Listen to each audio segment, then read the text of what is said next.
Boom, and we are live with another episode of the Brown Banter podcast. My name is Jared Seymour. My name is Joey Cakes. That's what he says it is, and we got a good show for you in the studio, man. We've been talking about Mitchell's Motorplex. We got George in the studio, Justin, and Derek. We're going to talk about all things racing here on the Mississippi Gulf Coast, so stay tuned. But before we do that, before we jump into the conversation, we have to thank the people that keep the show rolling for us. Right out of the gate, Dr. Robbie Williams over at Southern Magnolia Smiles, man. If you're looking for a great local dentist, you can look them up on Facebook and Instagram at Southern Magnolia Smiles, or give them a shout and book that consultation, 228-215-1202, and tell them that Brownwater sent you. If you need legal representation, Taylor & Cox Law Firm, man. They specialize in felonies, misdemeanors, DUI, BUI, family law, divorce, child custody, you name it. They are practicing in Jackson, George, and Greene County. That's our buddy Tyler right there in the photo. So if yourself or someone you know needs legal representation, give them a call at 228-696-0111 and tell them that Brownwater sent you. If you're trying to get moving around again and prioritizing your health, Forever Young Men and Women's Health, look them up on Facebook as well. Kendrick is very knowledgeable in all things getting back in shape and feeling better. Their motto is bringing medicine, health, and exercise together to help men and women live their best lives. We got to get him back on the show. He was on TV the other day. Yeah, he's doing a big push right now. So if you want to book that consultation, let them draw some blood work on you, check and see if you're vitamin deficient or hormone deficient. They specialize in testosterone replacement for both men and women, believe it or not. Give them a shout at 228-363-6623. And again, tell them that Brownwater sent you. And we always do a terrible job of promoting our own stuff, but I'm going to go ahead and flash this while Joey's clicking stuff out here. The merch store on brownwaterbanter.com, man. You click on the shop tab. We've got our hats back restocked up and ready to go. We've got a few shirts, and we got some new designs that are going to be coming out probably in the next, month or so, maybe after the tournament, because we got all the sheep's head stuff to deal with. Yeah. But you can scan that code right there. It'll take you right over to the shop. You can look around, see if there's anything you like, and grab something, man, because it helps support the show. So we appreciate that. But gentlemen, thank y'all for being here today. Let's talk racing. It's a subject that I am not well versed in whatsoever. So all of my questions today will be legitimate. I can tell you that. Let's go around the horn and introduce yourself and how you got into racing, what your affiliation is, and we'll get into just acquiring the track here. But do a little introduction for us. So my name is George Mitchell. I've been around dirt track racing since I was about 8 years old at the local dirt tracks that started on Highway 67 and Minge Avenue back in the old days before they closed it down. Okay. All right. What about you, young man? My name is Justin Mitchell. I race a factory stock number 10. I've been in racing since I was born. I've always been around. I've been at Hattiesburg Speedway and just always been racing. Always been around it. Always loved it. Okay. I like it. I'm Derek Callender. Most people know me as Shrek. I'm the race director at Mitchell's Motorplex. I got in racing about, 6-7 years ago. The whole family loves it, and just happy to be here. Okay. All right. I like that. I like that. Joey's sharing it out. So but he's going to be a minute before he jumps in here. Yeah. But like I said, we had Chase Holland. Maybe y'all know him. Yeah, we had Chase on the show. Oh, shit, that's probably been a year or two ago. Over at Salt Pepper Oak. Chatted with him and found out real quick that the internet YouTube community is big in racing, and they follow, and they were commenting, and it was a really good episode, and I enjoyed talking to him. But like I said, I don't really know a lot about it other than just that conversation. Walk me through, like, what's the heritage here on the coast when you said, like, back in the day on the 67 track? Like, where did it start from what you can remember? So as far as I go back is 67, the racetrack on Highway 67. But there was, before 67 was Lamy's Bridge Speedway. So, okay. And then they closed 67 and opened up Minge Avenue. And Minge stayed in business until it was either 2009 or 2010. And Lennon and Zach Russian, they had it, and they actually built the track that we have, Outlaw, and they ran it for a few years. Lennon got sick, and they finished it up, and Zach figured out that it wasn't his passion to race. He wanted to do other things, and so we went back and forth about it for a couple of years, and then finally it all come together and worked out, and me and my wife and family opened it up, and that's what it's about for us. Good family fun racing. Yeah. Good family friendly atmosphere, have a good time, bring your family out, and it's a lot of fun. It's a lot of work. I mean, the racetrack's a lot of work. Keeping this kid in a race car going is a lot of work, and but it's a lot of fun. It's truly family fun oriented, just fun. Okay.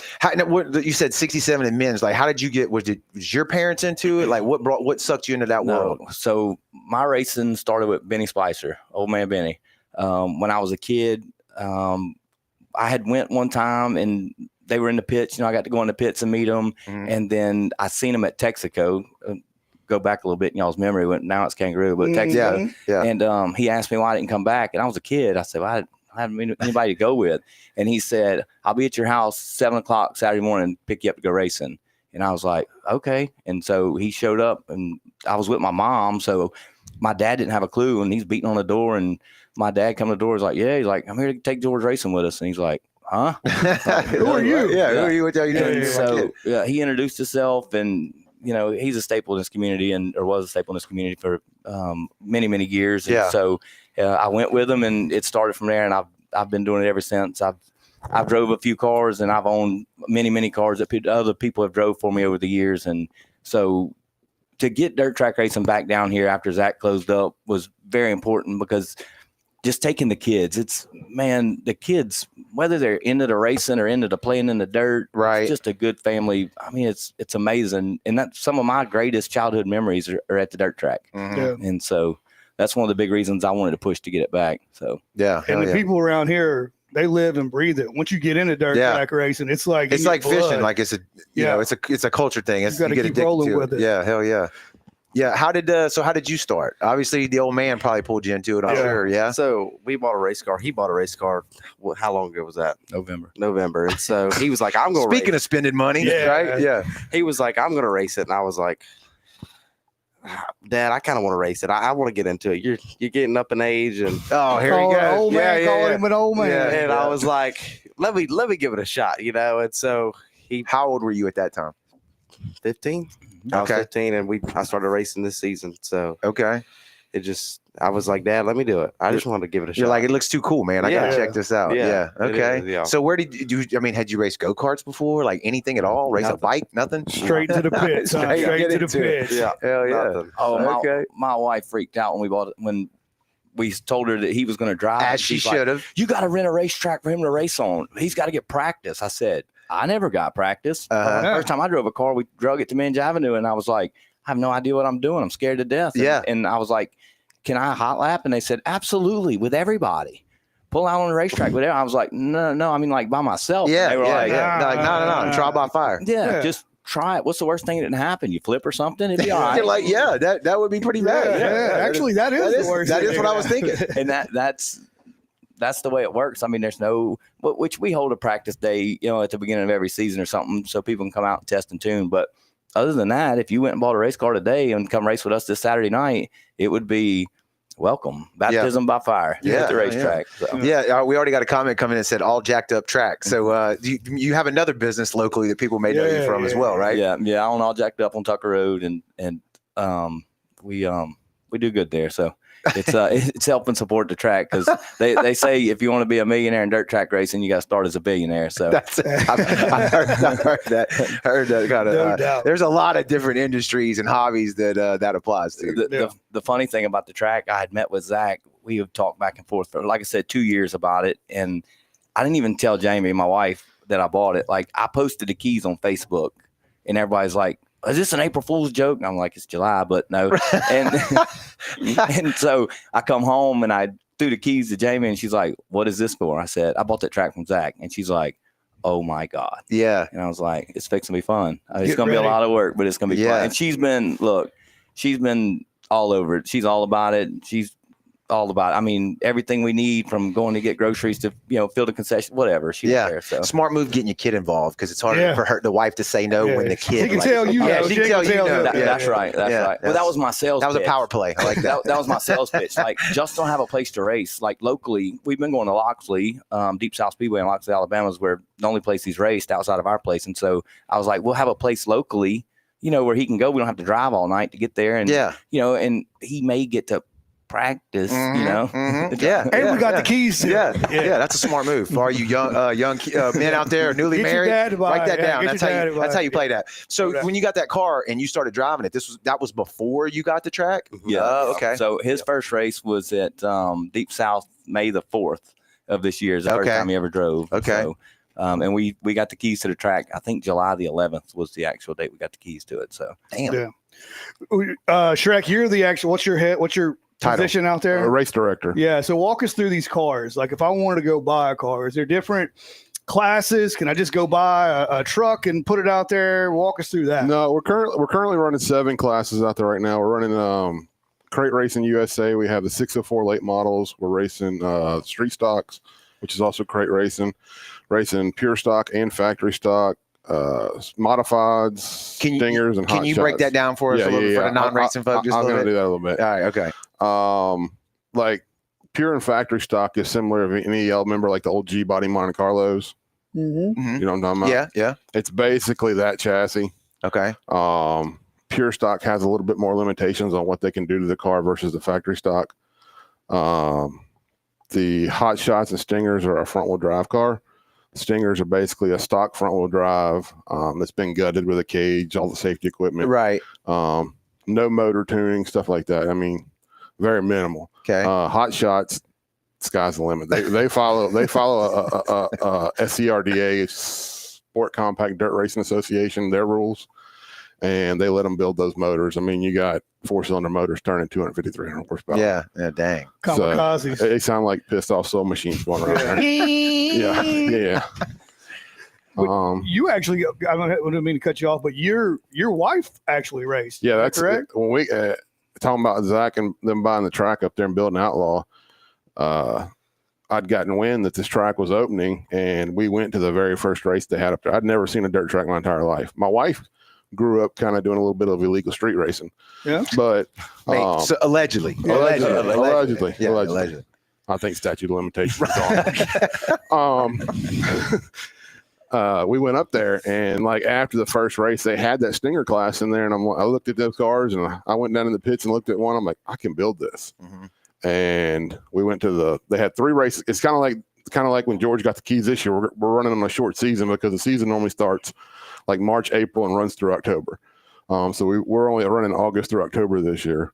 But we went to the 3 races they had the end of that year, and come practice the next year, she had a race car. Like it was built, and she was at practice the very first and never missed a race. So that's how we got started. Yeah, that answers my question as to why you were so quick to become part of it. Yeah, your wife's into it. You got to. absolutely. Yeah. You mentioned built. Are most of these cars built? Are they bought in pieces and put together? Are they bought all together, or what? So the Stinger cars or the hot shots, they're just little 4-cylinder front wheel drives. You get them off the street, knock the windows out, got the airbags and any burnables, and then weld a roll cage in it, and then you go racing. The factory stock, pure stocks like Justin's car, it's an old Monte Carlo, like a 82 to 85, 86 Monte Carlo frame that somebody builds a roll cage on, and then like your open modifieds and your crate late models, those are full tube chassis that are bought from a manufacturer, whether it be Longhorn or GRT, Rocket, or whoever. But they're a jig built car versus like Justin's car is a factory stock, the street stocks, the pure stocks. They're old Monte Carlo frames that you gut them down to nothing, then you build a roll cage in them. Yeah. And then you put your motor, transmission stuff back in them. But the cool cars are this, to me, for entry level people, is the Stinger cars, which is a stock 4-cylinder front wheel drive. You gut it, knock the windows out, build a nice 4-point roll cage in it, and let them go out there and just terrorize the town. And that sounds like a heck of a time. Yeah. That's where a lot of the kids get started in that class, in the because it's cheaper, right? Yeah. I mean, you break something, you go to Bears, you pull it, grab apart, put it back together, whatever. Yeah. Whereas the higher classes, your late models, your modifieds, and Justin's class, some of the stuff, you have to buy it from different manufacturers because it's specialty stuff. Whereas in, like I said, the Stinger cars and even a lot of Justin's parts on his with the Monte Carlo, your front end parts and stuff like that are just, you go to AutoZone or Advance and pick them up, tie rod ends and stuff. But it's the little Stinger class is a pretty neat class because it's a lot of kids in it. Our first night we did a salute to the young guns, and for the national anthem we had all the young guns on the racetrack carrying the American flags. I think we had 9 of them out there under 18. There was 2 13-year-old girls, a 14-year-old girl, Justin. I think there was a 17-year-old boy and maybe an 18-year-old boy or something like that. But it was all the young guns. We wanted to salute them because that's the next generation. Right. Like if we don't keep the kids getting into it, eventually all us old people are gonna, we're gonna die off and can't do it. It's it gets hot out there, whatever. Mm-hmm. So it's important for us, me and my wife and family, and even Derek. We've had many conversations about keeping the young kids in it and getting them in it, and giving them something to do. Yeah, you answered my question. I was going to ask you. You have to have a driver's license out there, but if you're 13, You just rock and roll, Dang. huh? Yeah. Justin drove on the racetrack his first time before he had his driver's license. Really? So, yeah. Is that? I guess that's because it's not a public road, so It's it's not- not follows on different rules. That's exactly right. It's not Okay. a public road, and so in the safety equipment in these race cars is, I mean, they're on 5-point harness, seat belts, and the roll cages, and they have to wear a head and neck restraint or a neck collar, for the safety issues, and special helmets and stuff like that. And so, window nets, and they're very safe in them. Right. I mean, now the exceptions, right? Bad stuff can Oh happen. yeah, right? you're still racing. It's like being in a boat. I mean, something bad can happen to you. You don't expect it, or you don't want it to happen, of course. But it sure, there's bad stuff that can happen out there. But you're really, really safe in a race car compared to you're safer out there than you are driving up and down Tucker Road. Right. That ain't no lie. That ain't no lie. Yeah. We had a question come in from Milton. Thanks for the question, Milton. It said, can they get the Eco Mod class out there? I ran back home in Texas. It's a beginner class in the modified class. So I've had a bunch of people reach out about over here. They call it a limited modified class. They run them a lot in Baton Rouge. We've had a few people reach out about that particular class. As of this year, we're going to finish the year out with what we have, the classes we have. And during the off season, we're going to sit down, me and Derek, and hash around what classes to take away, add, or come on, or whatever. So there is a possibility for next year for the limited modifieds to be on the schedule. Okay, there you go. I mean, you got to keep in mind the time frame of everything. Like running for a night, you're going to be out there for 6 to 8 hours. The more classes you add, the longer you're going to be out there. So any celebrity races? Wes wants to know. Not as of right now. We're working on something for next year. We're going to bring in a big traveling series next year. Okay. So I'm not going to let the cat out of the bag, but we will have a big traveling series come down to South Mississippi. The last time they were anywhere close to here, they were at Loxley. It's been about, it's probably been 6 years ago. And they want to come, down here, but your facility has to be to their standard. And we're really close to that, but you have to have your facility to their standard. You have to have the seating to their standard. Right. It has to match because they're a big traveling series. They bring a lot of people, a lot of cars, and a lot of fans. And so, and they pay big money. So it's not like your normal 800 to win local show. They pay 20,000. And so it's a big deal. It's a really big show, but we're working diligently on that. We just have a couple things on our side of housekeeping at the track that we have to get to where they meet their standards. We're not far off, but we just have a few things we have to fix. It's still relatively early. Y'all didn't get this, but when we should open it up. We've had to track 13 weeks. And so the first 9, I'm telling y'all, the first 9 weeks, we worked 7 days a week, 20-hour days. I mean, we killed ourselves out there because to get the traveling series that we want to have for next season, they wouldn't schedule on a track that's closed, right? They're not going to put a closed track in their schedule. Because, so the first thing was to get open and race. Right. So now we're racing. We're serious. We're open. Entertain us. Right? Put us on the schedule. Because I reached out to them before.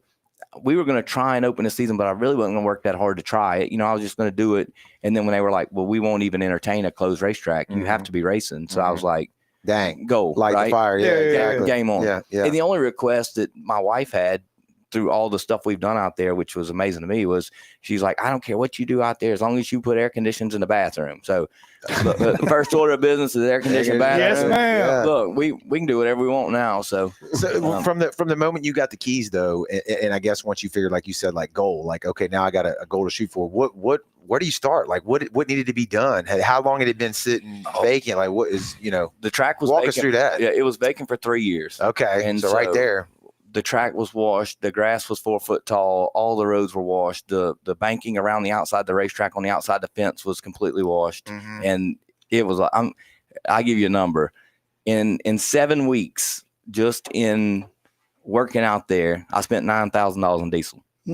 Jesus. So just in the track hoe, backhoe, bobcat, dump truck, right. like Because you're moving dirt, right? You put all them banks back up and all that stuff. All you're doing is working the dirt and mowing grass, and it was I knew it was gonna be wild, right? Credit card bill come in, I was like, oh, a lot of diesel. Yeah, a lot of diesel. Yeah, but I got the air conditioners in the bathroom, though, baby, right? You can piss in style. That's right. Yeah. But, dang, so moving dirt, that'd be the first thing, right? Oh yeah, moving dirt and buy diesel, but yeah, cutting grass. We built on the back straightaway. There's the cliff where it goes up to the racetrack. It was just a cliff, and even when Zach had it, everybody looked like mountain goats trying to get up there to the racetrack to see the races. And so we built 2 sets of stairs back there. So the older gentlemen and women can get up there. And it's so funny. I was telling Derek this, we spent all that money and built stairs, and you got 2 people going up the stairs and 100 people look like mountain goats going up. It's still going up. They're there if you need them, right? That's right. We put bleachers on the back straightaway. There was no bleachers. They had some concrete where you could set like lawn chairs out there, and we put bleachers down the back straightaway. Air conditioned bathrooms in the pits. That's what I'm talking there was about. A porta potty in the pits. We got rid of it. Put air conditioned bathrooms in the pits. And you got the wife in the comment section here. She said the only other request I had was to let me put my car on it. Oh, she did this past Saturday night or Saturday before last. She went out there and drove around the racetrack. She tried it 4 or 5 times. We were out there working. She'd pull her car up to the hill, and I'd tell Charles that works like, go shut the gate. Go shut the gate. Don't let her out there. Like her street car, or does she have her own racing car? No, she's got a Scat Pack Charger. And, she's ready to run. Oh yeah, she's ready. She took it out there Saturday night and played on the racetrack for a minute. And they were calling me on the radio. They said, your wife's at the gate. I was like, I got so much stuff going on. I don't even care. We're packing the track. She just pulled up. Yeah, they were packing the track in, and here she comes. I was like, whatever. Are you sure? Look, I got stuff. I don't care. Whatever. Right. If she leaves me alone tonight, happy wife. Yeah, help her out. Life. Get her out there and let her go. So yeah.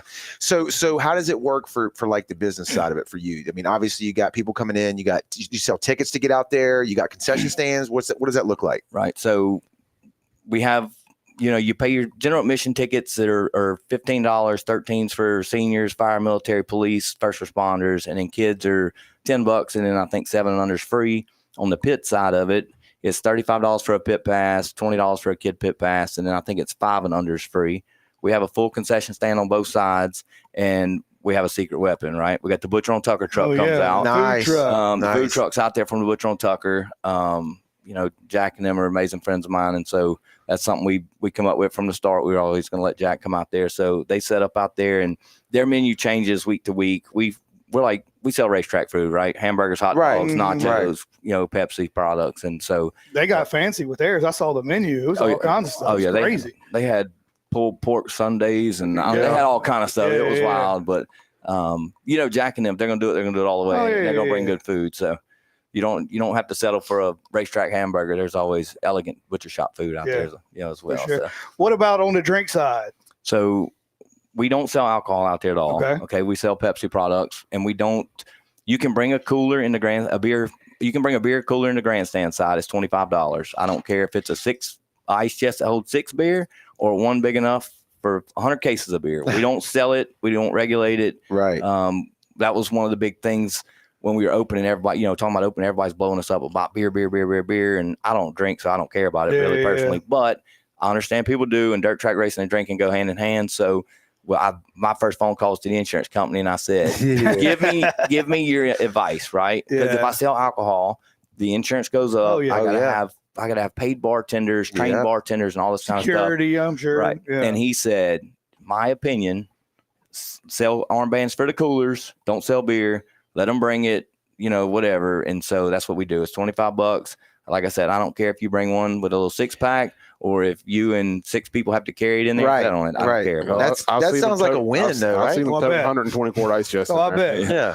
But I think that's like a win for the fan, because I'm going to drink way more than $25 worth of beer if you're selling it like that. So I'd rather just bring my cooler in. But that's what I had a couple people complain like $25. That's outrageous. And I was like, if I was selling beer for $9 a beer at the Coliseum, right? I don't know how much a 12-pack of beer is. I have no idea. Even $5. If $5 a beer is what you're going to pay everywhere, pretty much. That's 5 beers. Yeah. My math is correct. Right. Then you've made your, you've broke even. Yeah. Right. Quit complaining. Yeah. Let's pay $25. But like Derek said, they come in there with 120 quart ice chest. Yeah, I've seen 2 dudes just heft up on wore ice out chest, by the time they got climbing that hill with their cold beer. Yeah. Well, tell us where it's at, because I don't think we got to that yet. So the physical address is 1192 Vestry Road. It's right next door on the east side of Red Creek Off Road. Okay. So if you go, I try to tell everybody the easiest way. The easiest way is to get off at exit 50 and go all the way north to the end of Old Biloxi Road. And you stop at Vestry, take a left. That's Vestry. The racetrack's 3 miles down on the right-hand side. If you come in from Highway 15, turn right on Vestry Road, and it's about 4 miles down on the left-hand side. But it's right. I mean, we're neighbors with Red Creek Off-Road. There's signs on the road lit up with solar lights of you coming in during the dark. And I'm guessing y'all got a pile of parking out there? Oh, yeah. Yeah. I was flashing some photos while you were talking of the racetrack and stuff. So, there's from your Facebook page. I got you. Yeah, there's piles of parking. We got piles of pit parking. I think we figured out we can hold about 160 cars in the pit side of it, and we got acres and acres of spectator parking. So I don't know if we said it once we were live. I think we were talking before we went live, but it's every other Saturday nights every 2 weeks. Every 2 weeks. I don't know if I said that right. Yeah. So we race this Saturday. Is there a better way to say that? Yeah. So we race this Saturday, and then we won't be back until September 20th. The 20th. Saturday's the 6th, right? Yeah. So people that are listening live replays, that's Saturday, September the 6th, 2025, and then that would be 2 Saturdays from there would be the 20th, September 20th. Tickets at the gate? Can you get them online? We have tickets at the gate. It's funny you asked that. We have a race manager system called My Race Pass, and before I came here, I was on the phone with him. So next season, we're not going to do it this season just because of logistics, but you'll be able to buy your tickets online. Okay. Just like you do at a football. You can either pay on the app, or they'll have the little QR code. You can scan it at the gate or whatever. So that's something that they're setting up in the system. We may try it for the last race of the season, just kind of trial and error, make it go live, but we'll be live with it next season for sure. Sweet. Hell yeah. Going back to like opening it up and stuff though. So you did the dirt work, you got the track looking like you wanted, you put the stairs up there. Once the first race that y'all did, like what was the learning curve there?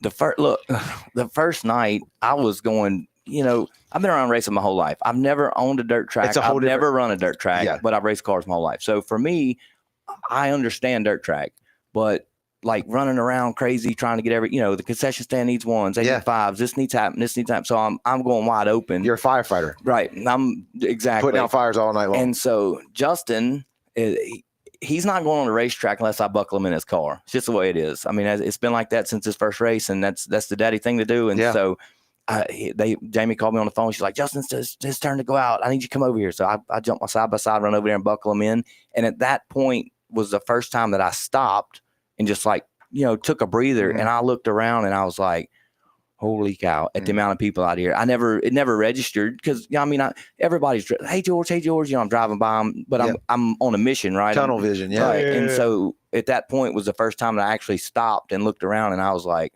holy cow. The amount of people that have reached out since the posting of the keys that are like that first Saturday, I posted the keys on Thursday and we did a little work day on Saturday and we posted that we were going to be there.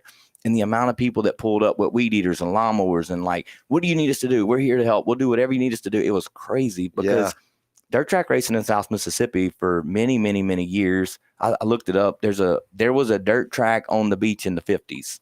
So I didn't even know it went back. I didn't know that. But so it's been around here forever. And so when it closed up, you either had to go Hattiesburg, Meridian, Jackson, Mobile, or Alabama, Loxley, Milton, Florida, something. So, and even the close one, there used to be one in St. Tammany right across the Louisiana line. It closed. So you have to go all the way to Baton Rouge now. And so with us opening back up and all the local fans and racers, that the amount of people that have built cars since we opened back up that sold them when Zach closed it is crazy. I mean, people, parts stores love y'all. Oh, people. I mean, there was like 7 or 8 people in Justin's class that had sold their cars when Zach sold, closed it down. And then, when I posted it, they're like calling me up, like, "Are you serious?" And they're like, "We're fixing to build a car." And 4 or 5 of them were ready to open tonight, which was only about a 5-week span, from the time they called me, where, you're going to open or whatever. And we was working on the schedule.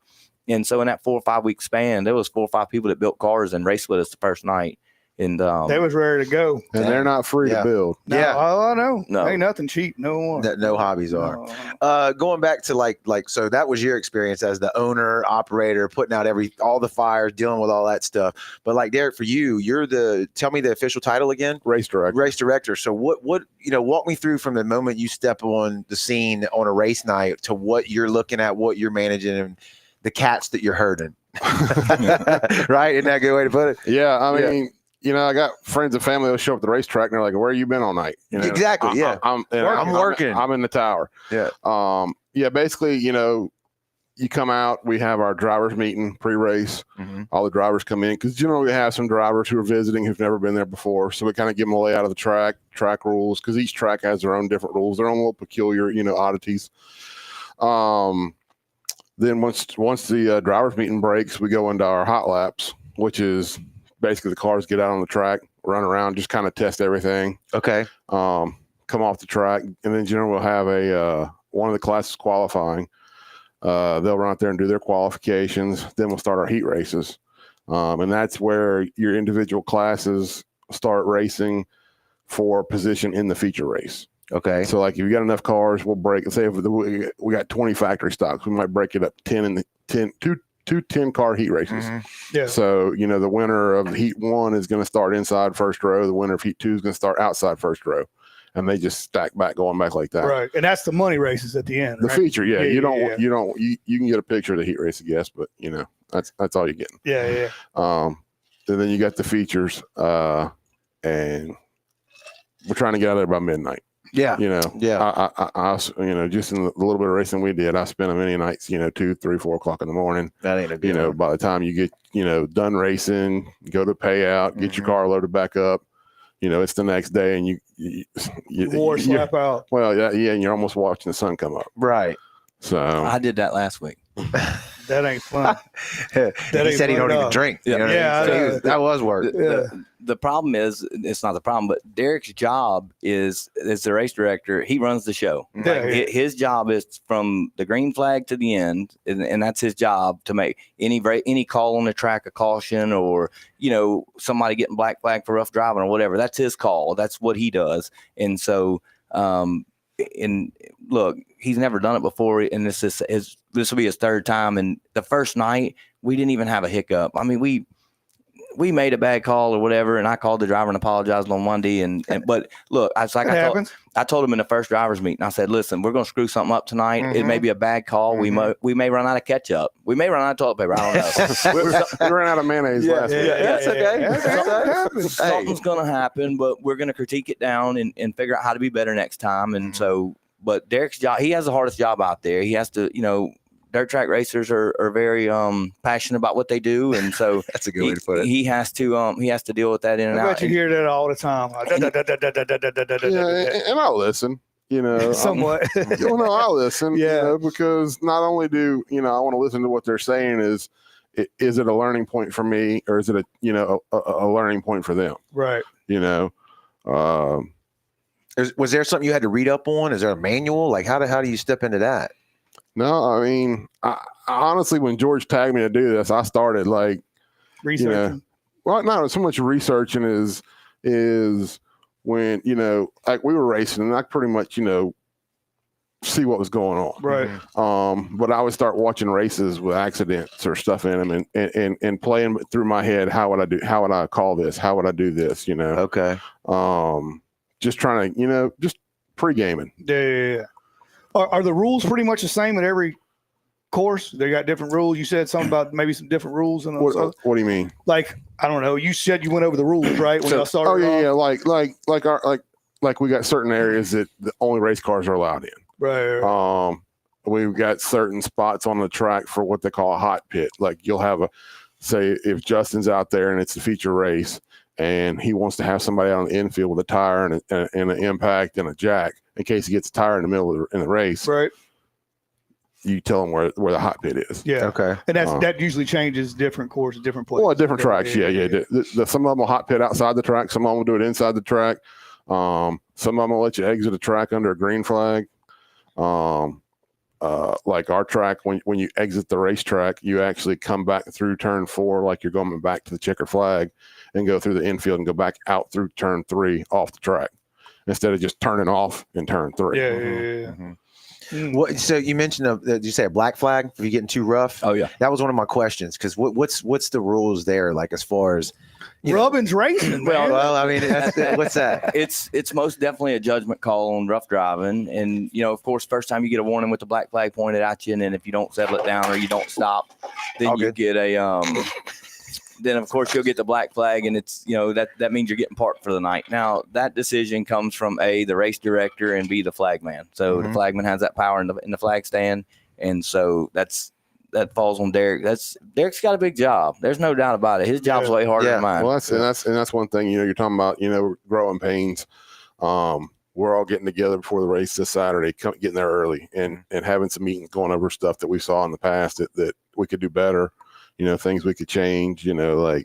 Like me, having better communication with my infield crew, like having them say, hey, did you see this? Did you see that? Instead of just trying to go off of what I saw in the tower. Actually getting input. Are they communicating with you through a radio? Oh yeah, we've all got headsets. I'm the only one on the track that communicates with the drivers, but all my infield crew, my pit, my staging area, they all communicate with me on a different channel. Okay. And again, the guy who doesn't know a lot about all of this, is there, when y'all are racing, is it anything like NASCAR in the sense of like pulling over, like you mentioned, like changing tires and stuff like that, or is it dirt different? So if you have a flat and, the caution comes out, a couple cars spin out or whatever, and you have a flat, you can go to, in our hot pit, in our racetrack is in the infield. So if your crew's down there with a spare tire, you can pull it down in there, go right back on the racetrack. Because the rule at my track is once you leave the racing surface, meaning exit the racetrack, you're done for that race. Okay. You're not going to go fly through the pits at 100 miles an hour, run 3 kids over to get your tire changed. It's not happening. Once you exit the racetrack, put on a trailer or get ready for the next race. You're not coming back. So that's why we have the hot pit in the infield. That way, that aggravated, upset race car driver that Justin may have run over, he's not flying through the pits. He can come right there in the infield. His crew can be down there, change his tire, and put him back out on the racetrack.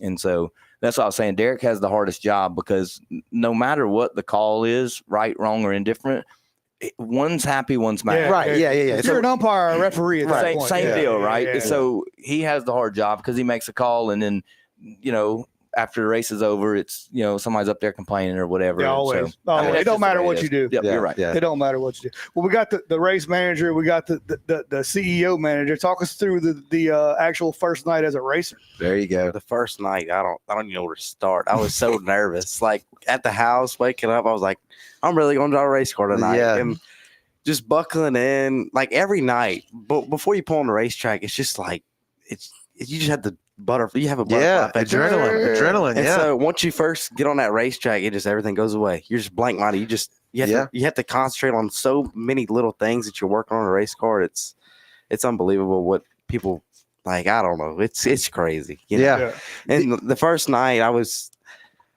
was more. I don't even know where to start on the first night. Like Loxley went over there. I was like, Dad, you want to get in the race car? I really don't want to get in tonight. He was scared. You're trying to crawfish. Trying to crawfish. Like, Dad, you want this bag? And I told him, I said, I'll drive it. But if I get in that car, I'm not getting, chances are I'm not going to get back out of it. So like I told you, this is your ride. So if you're going to give it to me, you're probably never going to get it back. Right. Good move. That's why when I built my wife's car, I said, if I build mine, I'll never work on hers. So I never had a race car. Yeah. Now, when you're racing, and y'all mentioned the classes and stuff already, but like, is it categorized or whatever, split up by age, or is it by car only? It's by car. Car class. Okay, so you're out there with grown men. Grown men. Yeah, all right. men. Okay. And there's a little girl, Summer Joyner. She's 14 years old. She drives a crate late model, which is the highest tier class that we run. And she's from Ponchatoula, Louisiana, but she runs a crate car. She's probably running and she like a scalded dog. Yes, yeah, it's amazing. They have no fear. Like when you're at our age, right? We're all about the same age. You're going down the front straightaway, slowing down. Yeah, you see that wall, and you're like, no. I got to go to work Monday, man. I can't do that. That's right. Yeah. This kid's like, he's like, I'll bounce off. They don't have a frontal lobe yet. Yeah, right. It's not developed yet. Yeah. Our brain's thinking that's going to hurt. Yeah. It's like when I bounce off of it, I'm sure I can. Right. I have youth. Right. Didn't she run her daddy over last Saturday? Yeah, she door slammed. Yeah, her dad races with her. But actually, his car broke in front of her or whatever, and he slowed down, and she was there, and so she kind of door slapped him or whatever. Yeah, but you got to at that point. And that's another group. They're big on YouTube, the Joiners, but the family atmosphere with her driving and her daddy drives and her mama works on the car and her papa works on the car, and just to see them in that element, the family, just it's crazy to watch it. And that's what I got. That was my vision in all this deal, is like bring my family back together, and my dad is there, my brother's there. And so for all of us to be back together, doing the thing we love. And it's a lot of work. Ain't no doubt about it. From owning a race car to working on it. Cause Justin's young. And so he's rough on equipment. And so he's not really that bad anymore. Drive it like you stole it. That's right. That's right. So with all the work that's entailed in the racetrack, I mean, y'all can't imagine the amount of work that's out there just to get ready for a race for this Saturday. The work started last week to get everything going, from getting the food order to getting Pepsi and, in play, and then getting the racetrack done, making sure you got diesel for the water truck and the motor grader. And, and then it don't stop like after the race is over. Like not this last Saturday, but Saturday before we raced, I got home. I actually pulled in my driveway. The sun was coming up at 6 o'clock. And so we finished the race at 11:35 or something. We were done. But by the time I go around and clean everything, shut everything down, pick up the trash, get everything locked up and get out of there and get home, it's late. And, but it's worth it. I mean, it's a whole lot of fun. It really, really is. Our goal is, we have a midnight goal. It's a twofold goal. One is we want to go home and get in bed because we're old. But two, the ambulance costs a lot of money for the next day. And so when it rolls past midnight, it's a big expense for them to be out there the following day. So we're quitting before midnight. Yeah, whatever happens, we done. Right, that's right. Did we say what's the average speed on these cars? So how fast are we going out there? Depending on the class, I think the late models are up there in the mid to upper 80s. Modifieds are probably upper 70s, somewhere in that. Justin's class and the street stock class is probably in the mid to upper 70s. And those little Stinger cars, I seen one of them was doing like 68 miles an hour getting in the corner. So, and that's on dirt. Yeah, that's yeah. Well, you got to turn when you get to the other end. This is not drag racing, right? Right. That's how. Make sure it's left, not right. That's right. That's what I was explaining to somebody. We were on Facebook back and forth or whatever, just joking with each other. And he was a drag racer. He's like, I'm a drag racer. And I was like, we dyno our motors. We have them tested before we put them in the car. We're not, drag racing. We check the motor or whatever. Yeah. And we check ours before we put them in there. But you got to, if slide sideways with somebody 85 miles an hour through the corner, don't touch them and go do that for 20 consecutive laps. You get out, you feel like your arms are just big around, And so it's a lot of fun for sure. It's good. How many races you got under your belt now? It's 11. 2 at our track and 9 at Loxley. Dang. Yeah. Okay. Are you hooked? Yeah. You're done. I don't want to get out of it. Bad on it. He won the last 2 at Loxley. Yeah, really. Yeah. He outrun the man with the plan last weekend. One of the best in the business at Loxley. Justin outrun him this past weekend, and then 2 weeks ago he outrun another good racer over there. Yeah. He's a wheel man. He's doing good. What's the difference between winning and losing? I mean, like. Obviously, I guess the machine, the car itself, right? But it's the driver is the one doing it, right? Is it your angles? Is it how you corner? Is it the braking? Like, what is it? Getting in too hard, getting on the brakes too hard. And then the hardest thing to do racing is throttle control. Because like you're racing and if you push it too hard, you're going to spin the tires, right? Right. And so you run in a corner and somebody else comes in there and you smash it, you spin the tires, they go. So telling your brain to tell your foot to be like, I told Justin, like, you're pushing on it like there's an egg underneath the pedal. Yeah, you know what I mean? fluid. It's easy. You know what I mean? And so I think the craziest part about him racing is watching his mom. Like, she's wild. She's probably like one of those softball moms in the stand. Like, oh yeah. She's into it now. It's not like this the whole time. Yeah. No, so the first night he raced at Loxley, I went up to the tower and I said, he's never drove before. He's 16 years old. He starts in the back all night. Like, I made him request the rear. Like, until the feature. Now in the feature, if he drives up there and wins it, leave him alone. But if there's a caution comes out, he goes back to the back. I'm trying to teach him. And so he buckled in the first night and we go to Loxley and I walk up to the racetrack. He goes on the racetrack and I'm standing there and I'm literally shaking so bad and I have tears running down my face. And I'm so excited, scared, and nervous all at the same time because now in my head, I'm like, did I tighten the seatbelts up? Are all his wheels tight? Is the bolts tight? All this craziness. And I told him, I said, listen, son, just go out there, just half throttle down the front straightaway, be real easy, get a feel of the car, just put around a little bit, stay out of people's way. And as you progress and learn, then get a little fast, a little He didn't faster. take any of that advice, did he? So he goes out there. he goes out there. He comes around. He takes the green flag. He's probably, half throttle down the front straightaway, just puts through the corner. And I was like, man, he's listening, and then he hits the back straightaway. Lights out to the floor. And I was like, oh my God. Like, no, son. Yeah. And he got to the next corner and threw it off in there and made a perfect lap. And I was like, well, we'll see what happens. His mom was losing her mind. Jamie was crying, jumping up and down, screaming, hooping, and hollering. And it was like, but yeah, it's most definitely like a softball, baseball mom kind of deal. No doubt. There you go. There you go. Do they have like I guess circuits? Do you get points? What do you get from winning this outside of? Do they have circuits where you go around from different racetracks and stuff like that? So each night we have a purse per class. Depends on which class it is, how much you win, first, second, third, all the way back. Right. But so for our late model class and our street stock class is part of Crate Racing USA. And so they run for national points and it pays very, very well. In the last, I think 6 years, it's been somebody from South Mississippi from Hattiesburg down that's won that championship, and they pay very, very well. I don't know what they did last year. In years past, you would win like 20 grand in a chassis, a brand new race car, or something like that. So we're part of that Crate Racing USA deal with those. So if you race at our track on Saturday night, you get points. And so, like I said, it's a nationwide deal, so it's all over the country. And so for local, we didn't do a point series this year just because we got 6 races. We're just trying to get open. But for next season, we'll do a points deal and we'll race all year long, and you'll get so many points for winning, and a point system. And then at the end, the grand champion or something. That's right. That. Well, they'll get track champion. Track champion. They'll get a big trophy, some money, a check, maybe a wrestling belt or something. I don't know. We'll figure that out. But we can help you out. We can help you all that. There's something there. I'll show you when you walk out. Yeah, we'll come up with something that's really cool at the end. And we got a couple of local racers that raced around here for many, many years that are very important in a lot of people's lives, very instrumental, like Mr. Benny Spicer. Next year, we will do a Benny Spicer Memorial Race, invite his family out, and that night will be all about him and his legacy or whatever. And there's 2 or 3 of those that we're going to put on for sure, and then we have something in the works with that big traveling series, and then we'll do a bunch of, I think every month one class will run for a higher purse. Next year, like one class will run for an up purse, a really good purse. So to kind of rotate it through, and so.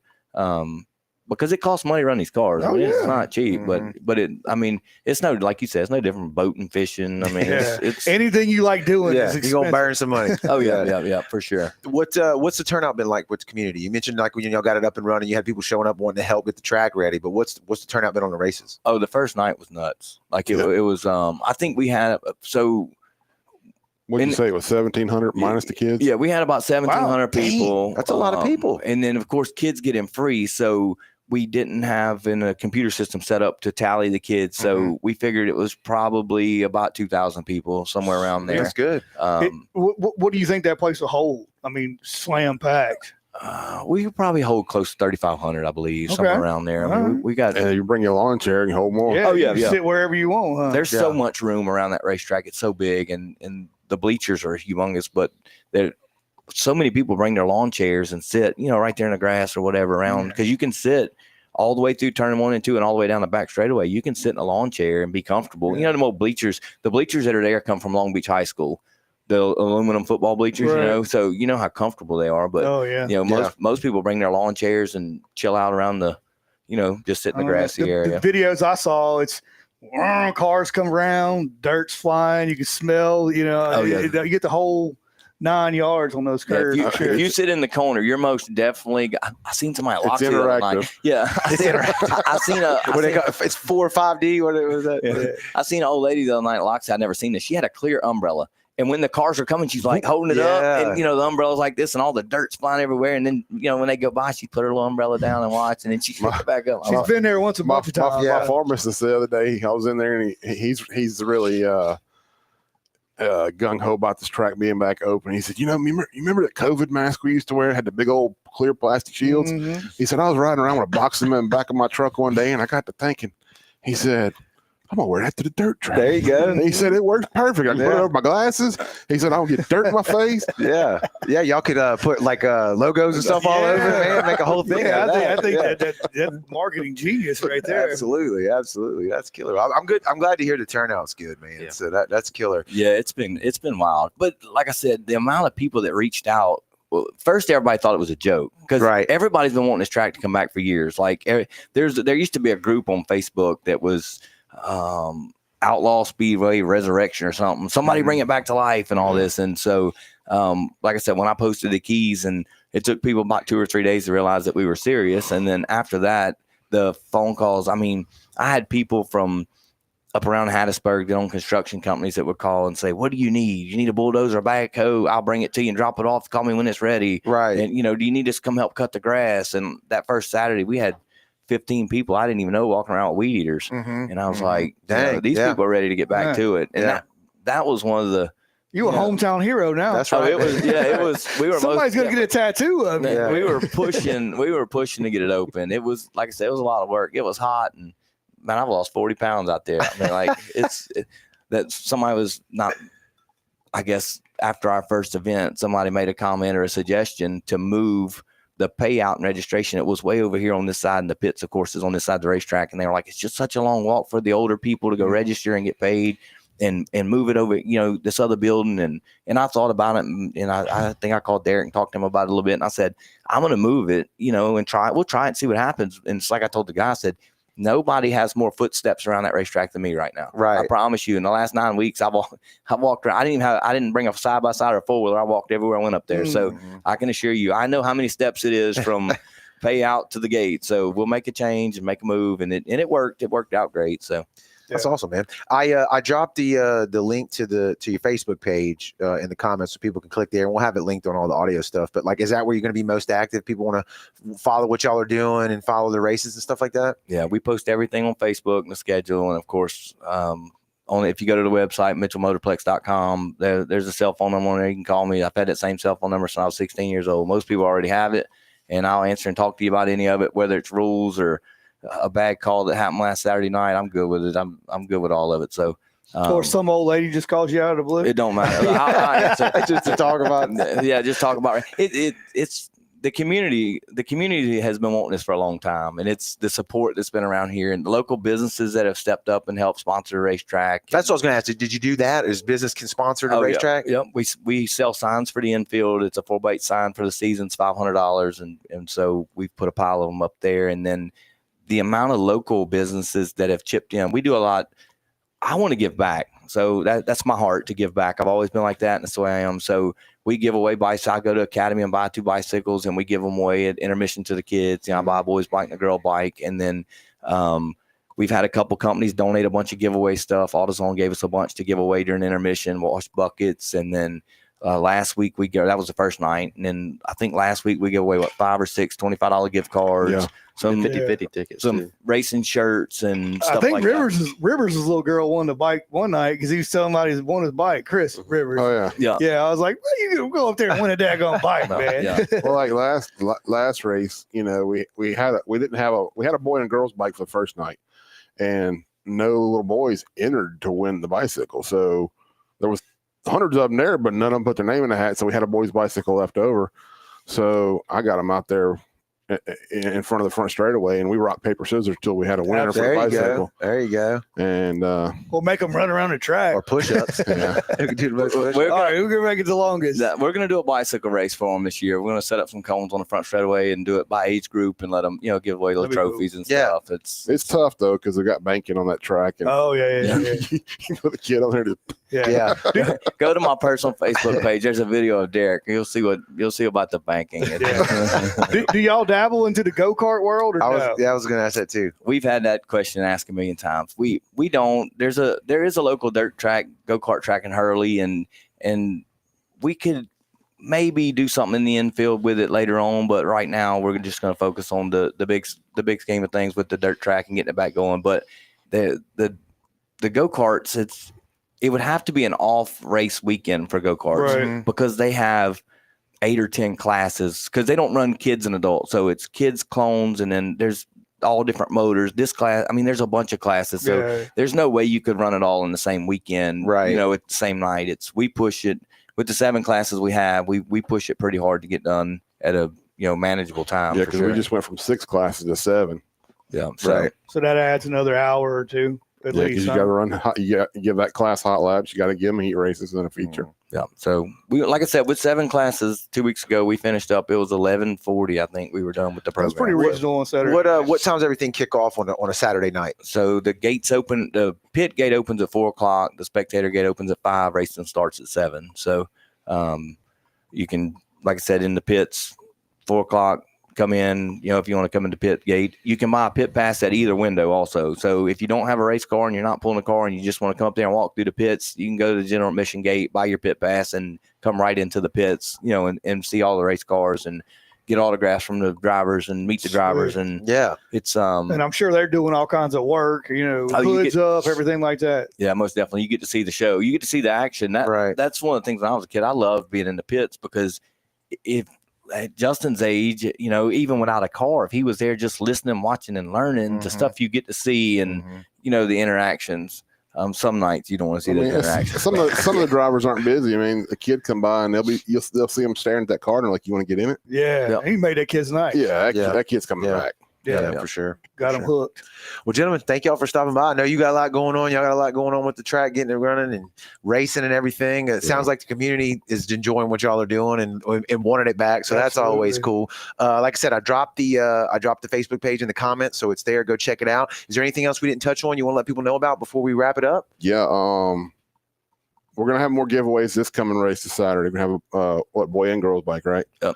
Some more, I think, wash buckets or whatever. But October 3rd, we're racing, or October 4th, Saturday. We're inviting, because Cruising the Coast is kicking off then.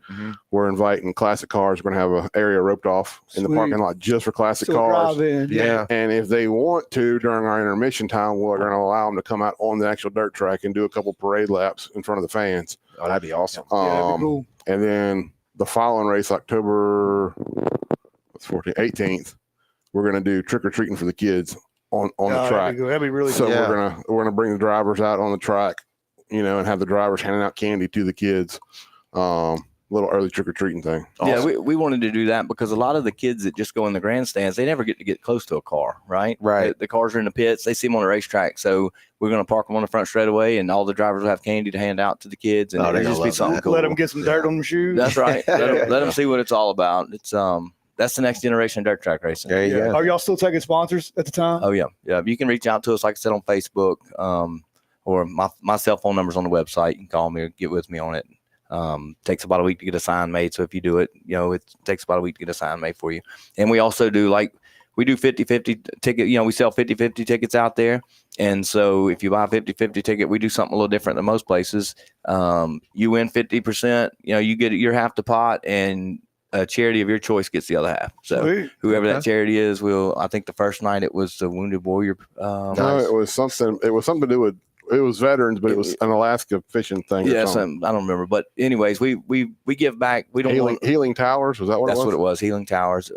We give 100% of the 50-50 back. So of our portion of it, the racetrack don't keep nothing. So if you win a 50-50 out there, you get your half, and you get to choose, as long as it's not Justin Mitchell racing. It has to be something, right? Give it to the veterans, give it to the dogs, give it to something. I don't care if it's Diablo High School Band, Booster Club, right? As long as it's a good charity, let's give it back to somebody that needs it, not, put it in your pocket or your car. Huh? Yeah, that's right. Derek Callender's racing program or something like that. Make sure you give it, something like that. So we're excited. We can't wait.